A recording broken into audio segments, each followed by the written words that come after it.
Thank you for tuning in to the Voice of Adventure. Today we'll be exploring The Adventurer's Call, where an uncle reads his nephew an exciting tale about a group of adventurers infiltrating and spying on a dark king. On a cold spring morning, Will was laying in bed, excited he could skip school, but feeling tired and sick. Just as he laid back his head and closed his eyes, a knock came from the door. Without waiting for a response, the door creaked open. "Hey there, bud," Uncle Don said as he poked his head into Will's room. Don was a lot older than Will's father, but of all his uncles, Uncle Don was his favorite. He always made time to visit his nieces and nephews, often bringing gifts and treats. "Uncle Don!" Will shouted. "Your mother told me you haven't been feeling well," Uncle Don said as he entered the room. "She asked me to come and watch you for a bit, as she needs to step out. So to help pass the time, I brought a book I can read to you." "What kind of book did you bring?" Will asked excitedly. He tried to sit up, but his tired body kept his head against the pillow. "I brought a great book that my father used to read to me. It's about a grand adventure, full of spies, secrets, and an impending battle. Just the kind of book to help you rest today. So lay back and listen to the incredible tale called The Adventurer's Call." Just as Uncle Don was about to start the story, Will's mother poked her head in. "Do either of you need anything before I head out?" "No," Will said, a little impatient to hear the story. "Thank you for checking," Uncle Don said. "I think we have everything we need." "Okay, I'll be back in a few hours," Will's mother said as she left. "Now, let's start this adventure," Uncle Don said as he opened the book. "Barkeep, another round for the whole tavern," Rowen shouted, tipsy from the many drinks he already had. "I think we've had enough, Rowen," Thaddeus said, putting an arm over his shoulder. "Oh, Thaddeus, we are here celebrating. Here, have another drink." Rowen handed Thaddeus a large mug full of mead, and then grabbed a few more to hand to the other patrons. "There's no use trying to stop him, Thaddeus," Sera said, drink in hand. "We both know that Rowen won't stop celebrating until we're kicked out of the pub." "I know, but I have to try. I don't enjoy being kicked out of every pub we go to." Thaddeus sat down next to Sera.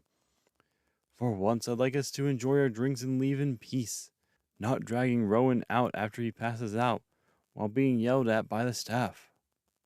Lyra chimed in. "I understand, but let him have this one. We just took down a dragon. We should be celebrating. This is something only a few people can say. Let's enjoy ourselves tonight." "Maybe you're right. We did just complete the biggest quest there is," Thaddeus said before chugging his mug of mead. "I guess I'll need a few more of these to loosen up." "That's the spirit," Rowen said, appearing out of nowhere with another mug of mead. Rowen extended his mug to the middle of the table and said, "A toast to our amazing party and to defeating the largest monster in this world." The party of adventurers cheered and chugged their drinks before slamming the mugs on the table. They laughed together, celebrating the incredible feat they accomplished. Sounds of their celebration could be heard late into the night. Long after the sun had set over the distant mountains, the party finally left the tavern, stumbling as they went. They had lost count of the number of drinks they had had, hours ago, and struggled to walk home, but they made their way, leaning on each other for every step. When they reached their abode, the party quickly passed out wherever there was space. It didn't matter if it was bed, chair, or the floor. They were so tired and drunk that they quickly fell asleep. Early the next morning, a knock came from the door. The party, still sleeping off last night's activities, heard nothing. But the knock persisted, louder this time. After a few minutes, the knocking became pounding. Someone was hitting their door with great force. Whoever was out there was not leaving until they received a response. This noise finally woke Thaddeus up. Still groggy and half asleep, he opened the door. "What do you want?" he said, extremely hungover. The morning light blinded him for a few seconds. When his eyes adjusted, he saw two knights standing tall with pristinely polished armor, so that Thaddeus could see his own reflection. On their chest plate was carved a round yellow sun with 8 curved beams extending from it. "The king has requested your party's presence," one of the knights said, sounding annoyed that it took so long for the door to be opened. "The king needs us?" Thaddeus asked, still processing the words. "Why does he want us?" "I was not told why, but His Majesty requests you come right away as the matter is urgent. So get your party and come with us." Thaddeus stared at the knights for a long minute, wanting to ask if they were serious. His party was in no shape to stand before the king. They still wore their clothes from yesterday, stained with the mead. They needed a few more hours to wake up, then a few hours to get ready. "We were out late celebrating, and we'll need a while to get ready." "That's not my problem. I was told to come get you, so gather your party together and come with us to the king," the knight said, clearly not wanting to be here. The royal knight grew impatient as Thaddeus stood there, eyes still heavy. They aren't going to give us adequate time to prepare, Thaddeus thought. He sighed and said, "We'll need time for a quick bath and—" "Make it quick. The king is waiting on you," the royal knight interjected. Thaddeus didn't like the knight's tone, so he purposely took extra time to get everyone ready. He strolled around the house casually, quietly, and kindly, waking everyone up. He gently nudged their shoulders, spoke softly in their ears, and told them the king had summoned them. Before long, the knights were pounding on the door again, but Thaddeus told everyone to ignore it for now. Thaddeus warmed water to be used in their bath and fed everyone a hearty breakfast. Even though the king was waiting for his party, Thaddeus made sure not to rush anyone. The knights were being rude, and Thaddeus was having none of it. The king has plenty of other matters to attend to. He can't be sitting on his throne waiting for us, Thaddeus thought. Over the course of a few hours, Thaddeus, Rowen, Sera, and Lyra all bathed, changed, and ate. All the while, the impatient knights pounded on the doors every few minutes, shouting for them to hurry up. By the time they left, the knights were red with fury. They had stood outside waiting for hours in the blazing sun. Their armor glistened from the sweat pouring down their bodies. The knights were so fed up with waiting that they wanted to leave the party here and ignore the king's orders. But, begrudgingly, they led Thaddeus and his party to the castle. Walking into the castle felt like walking into a different world. The dust, uneven roads, and drunks that filled the city streets disappeared as soon as they entered the castle gates. Expansive courtyards greeted them as they entered. The smooth paths made walking a breeze. The party didn't have to watch where they were stepping, as there were no holes, cracks, or people in their paths. On both sides of the main walkway, fields of trimmed green grass spread as far as the eye could see. Patches of colorful flowers broke up the large fields of grass. Fruit trees of every variety lined these fields. The reds, oranges, and yellows of the fruit contrasted well with the green of the grass and trees. As they continued down the path, the castle slowly engulfed their vision. Stepping into the grand hall, the vast openness caught them off guard. They had heard stories of the castle, but this was their first time seeing it for themselves.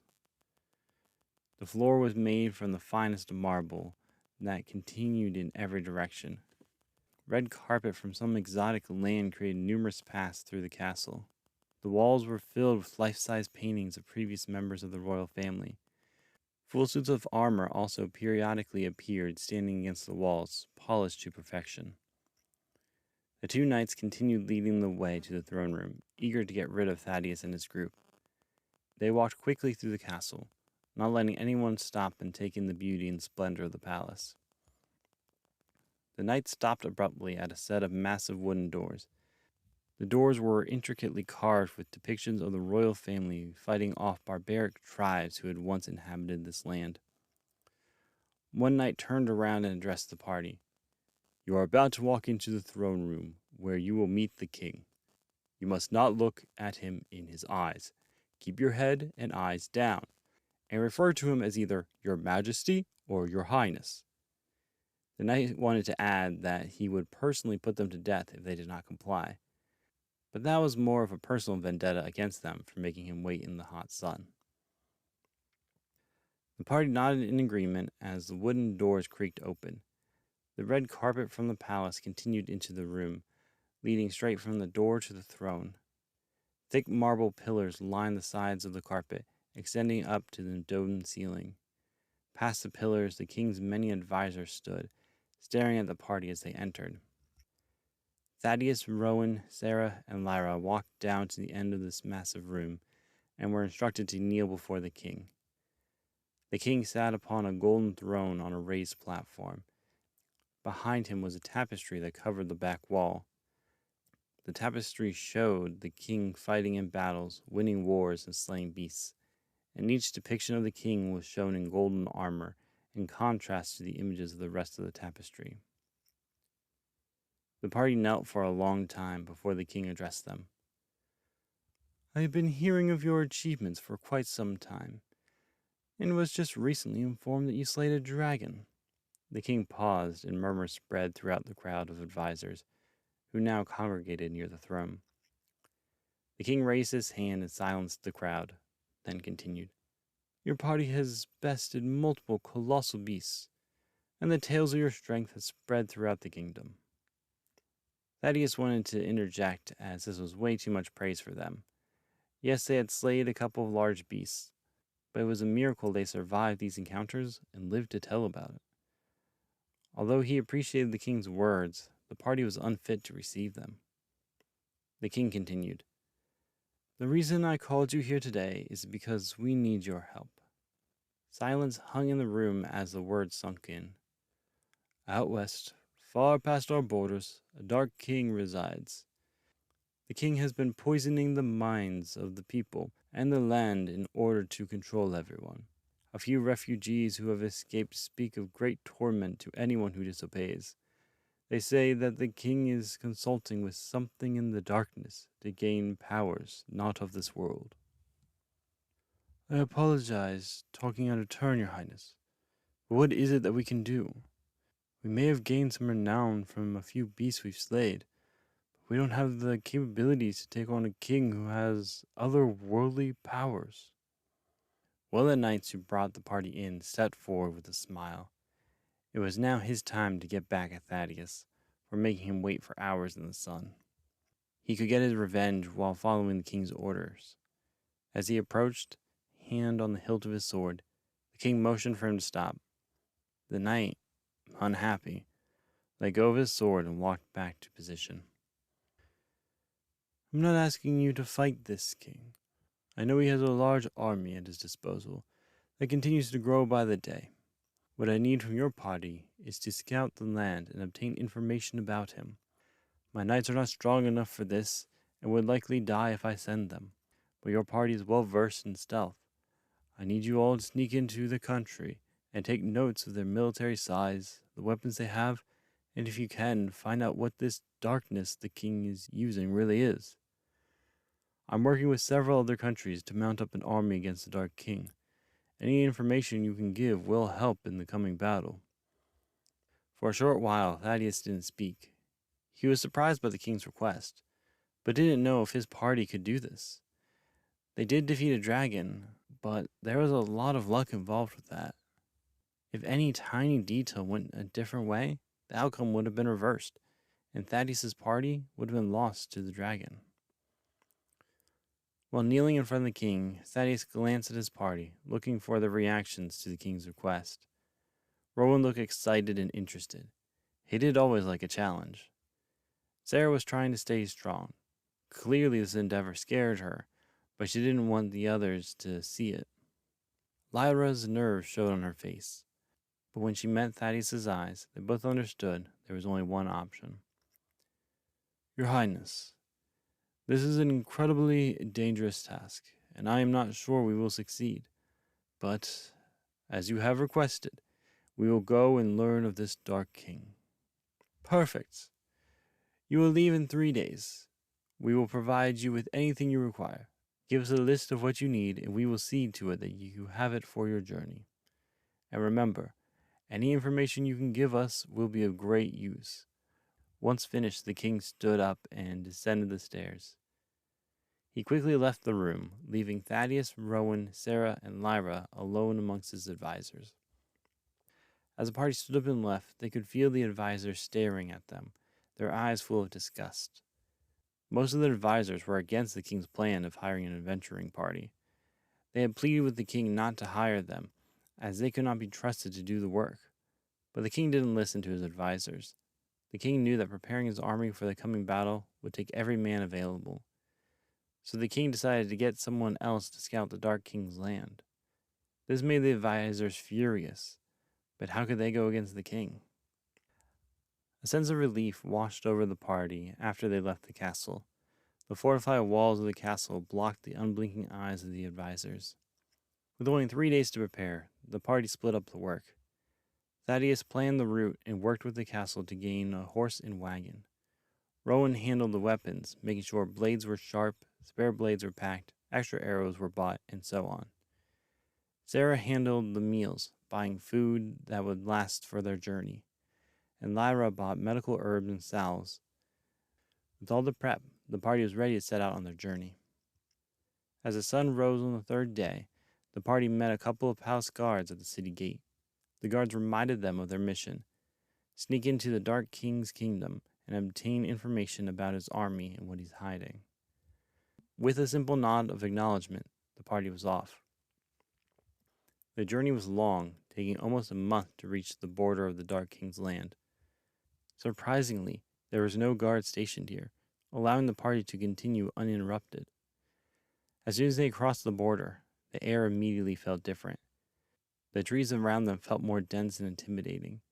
It felt like the trees themselves were watching the party. Lyra gasped when they saw animal carcasses lying around the trees, the flesh still on the bone. "What could have done this?" Lyra gasped. "When the king said this land is ruled by a dark king, I thought it would be bad, but this is so much worse," Rowen responded. Thaddeus could see that Lyra and Sera were shaken by the dead animals. Trying to help them focus, he said, "It will be getting dark soon, and I don't want to be stuck in these trees when night comes. Let's quickly get out of the forest and set up camp." They agreed and spurred the horses on, wanting to be out of this place. Before too long, the trees cleared into a large open field. Looking around, they could tell this used to be a grassland, but now it was withered and dead. There was no green left. Still shaken up, the party set up camp and started a fire. Nerves were high as the party jumped at every single noise. A random rustling of leaves, whispers of strange voices they could not understand. The bugs that sounded aggressive. Even just being in this land put them on edge. To help ease the tension, Thaddeus spoke. "We have journeyed far, and now we rest in this horrifying land. I don't know what lies ahead of us, but I know we can handle it. We are strong together. With the 4 of us here, there's nothing we cannot overcome." The party quietly agreed, relaxing a little. Thaddeus continued. "Now, how about a story to put our minds at ease?" Rowen leaned in, poking the fire with a stick, ready to listen. Lyra sat next to Thaddeus, laying her head against his leg. Sera stretched out, ready to hear a wild tale. Thaddeus cleared his throat. "Long ago, before ice covered everything in the north, a mighty kingdom flourished." Thanks for listening to The Voice of Adventure. If you enjoyed this story, be sure to follow wherever you listen to podcasts. You can also keep up with the stories and see extra content on Instagram at Josiah the Author. Be sure to tune in next month to hear Thaddeus' tale called Birth of the Ice Kingdom. See you in the next story.